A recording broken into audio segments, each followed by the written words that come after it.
Alors, je vais vous présenter les intervenants de ce soir en commençant donc par Jean-Claude Vitran de la Ligue des droits de l'homme, qui est le responsable de la commission liberté et communication, technologie de communication.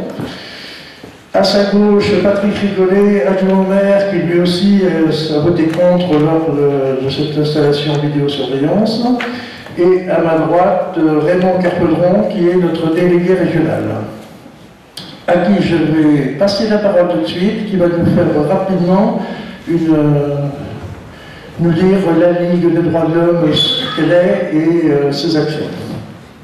Voilà, donc la Ligue des droits de l'homme, c'est une association comme toutes les autres. Elle a été créée en 1898 au moment de l'affaire Dreyfus. Et puis, bien sûr, avec la loi de 1901, elle s'est mise dans les rails, si je puis dire.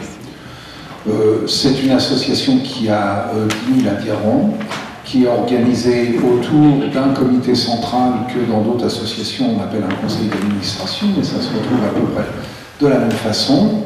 Il y a des déclinaisons régionales, donc il y a un délégué régional par région, et il y a 350 sections qui sont réparties sur le territoire, dont une en Corse, une à La Réunion, une en Nouvelle-Calédonie, une en Guyane et une aux Antilles.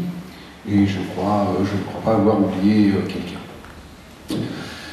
La Ligue des droits de l'homme, sa particularité, c'est une association politique, c'est-à-dire qu'elle s'occupe de tout ce qui peut vous toucher au quotidien, dans votre vie quotidienne. C'est une association laïque, c'est-à-dire que les gens de toute confession viennent à la Ligue des droits de l'homme et adhèrent à la Ligue des droits de l'homme. C'est une association généraliste, c'est-à-dire qu'il n'y a aucun domaine dans lequel on ne puisse pas s'impliquer. C'est une association aussi non partisane, c'est-à-dire que nous sommes de près ou de loin, même si la Ligue des droits de l'homme est plutôt placée à gauche, associés systématiquement à un parti politique quel qu'il soit, ou à une organisation syndicale. Par contre, lorsque nous avons un objectif commun à atteindre, eh bien, nous avons des collaborations, comme ça se passe à Auxerre avec des collectifs, et avec des organisations syndicales ou un parti politique, nous pouvons faire des choses ensemble. L'objectif atteint, eh bien, chacun reprend ses petites affaires, si on peut le dire comme ça. Voilà, sensiblement, je ne veux pas être plus long. La Ligue des droits de l'homme a un certain nombre de groupes de travail, celui qui nous concerne ce soir étant sur les libertés et les outils de surveillance. Il y a un groupe de travail sur la discrimination, le racisme, l'antisémitisme. Il y a un autre groupe de travail sur le logement. Il y a un groupe de travail sur le sport et les libertés. Il y a un groupe de travail sur la santé bioéthique, parce qu'il y a les évolutions du monde et des technologies font que nous aussi, eh bien, on s'adapte à toutes les circonstances.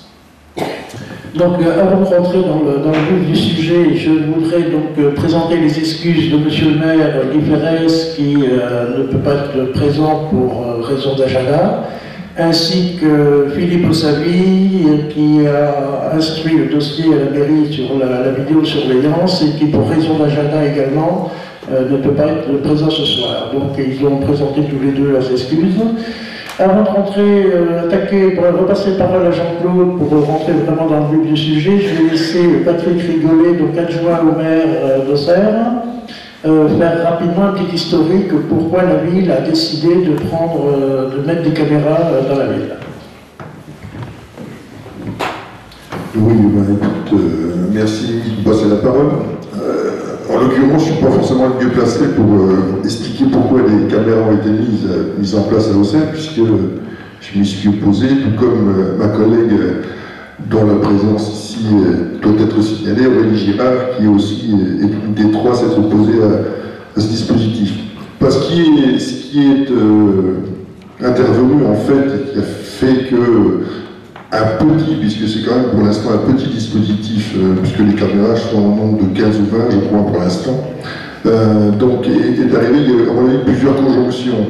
Il y a d'abord la demande d'un certain nombre de citoyens, demande répétée d'un certain nombre de citoyens sur certains sites, comme Saint-Siméon notamment, et quelques incidents, je dis incidents parce que c'était des incidents, c'était pas plus que ça, sur le parking de l'Arquebuse, ici à côté. Ça, c'est des faits précis.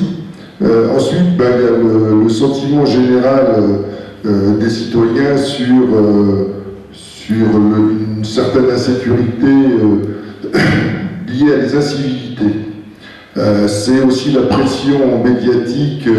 On a vu fleurir un certain nombre de reportages, d'articles sur les effets intéressants d'une vidéo surveillance, voilà, avec tout ce qui va avec. Donc ça, c'était la deuxième chose. Et la troisième, c'est une pression financière, entre guillemets, puisque l'État, à travers ses représentants et un conseiller municipal notamment, qui est numéro 3, comme il vient de le dire, du ministère de l'Intérieur, en disant vous avez de l'argent, vous pouvez en mettre, ça ne va rien vous coûter, voilà, le baratin qui va avec. Donc voilà où on en est. On est arrivé donc à une petite quinzaine de caméras.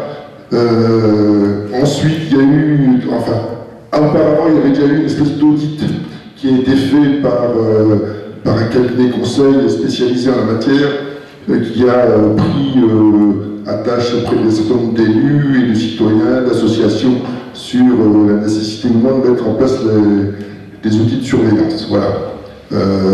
Voilà le contexte. On est au début, à mon avis, de peut-être une extension de ce dispositif. Je serai vigilant comme mes autres collègues, mais je pense qu'on est dans ce fil de réponse à un sentiment d'insécurité qui est un peu exagéré, notamment et surtout peut-être sur Auxerre, parce qu'il faut aussi tenir compte du contexte. Auxerre, c'est pas une ville qui rencontre des problèmes de délinquance faramineux quand même. Voilà. Bon, je dirais peut-être d'autres choses sur mon positionnement à moi, mais voilà.